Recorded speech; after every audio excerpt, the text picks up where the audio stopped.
அசாம்ல அந்த கிறிஸ்துமஸ் கொண்டாட்டங்களுக்காக செய்யப்பட்ட அலங்காரத்தெல்லாம் அடிச்சு நொறுக்கிருக்காங்க. சத்தீஸ்கர்லயும் அதே மாதிரி கிறிஸ்துமஸ் தாத்தாவெல்லாம் பிடிச்சி இழுத்து அவரை செய்யக்கூடாத வேலையெல்லாம் செஞ்சு நெருப்பு வச்சு கொளுத்திருக்காங்க. இன்னும் ஒடிசால ஒருபடி மேல போய் ரோட்டோரமா பாவம் அந்த குள்ளா வித்த தம்பிகளை கூப்பிட்டு, ஏய் இது இந்து ராஷ்டிரா, அதெல்லாம் வைக்க கூடாது, கிளம்பு.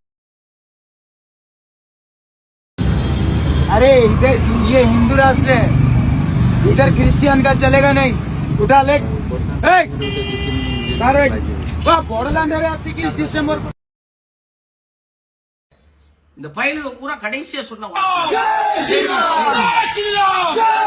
2017 உத்தரப்பிரதேசோடைய உன்னாவ் பகுதியில ஒரு சின்ன பொண்ணை கூட்டு பாலியல் வன்கொடுமை செஞ்சாங்க.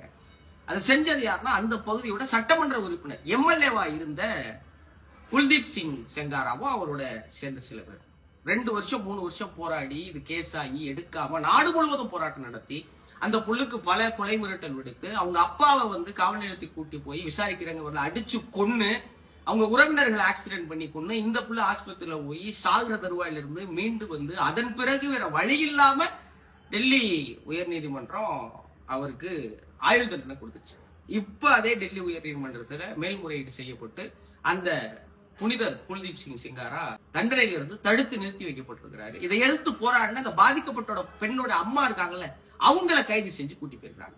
இப்ப இந்த கிறிஸ்துமஸ் கொண்டாட்டங்களை அழிச்சிச்சுல, இந்த எந்த அறிவிலிகளுக்கும் இதை பத்திர போராட்டம் பண்ணணும் எந்த அறிவுமே கிடையாது. ஒன்னே ஒண்ணு, உங்களெல்லாம் இயேசு மன்னிப்பாரா அப்படின்னு எனக்கு தெரியல, ஆனா ராமர் ஒருபோதும் மன்னிக்க மாட்டார். அனைவருக்கும் இனிய கிறிஸ்துமஸ் நல்வாழ்த்து.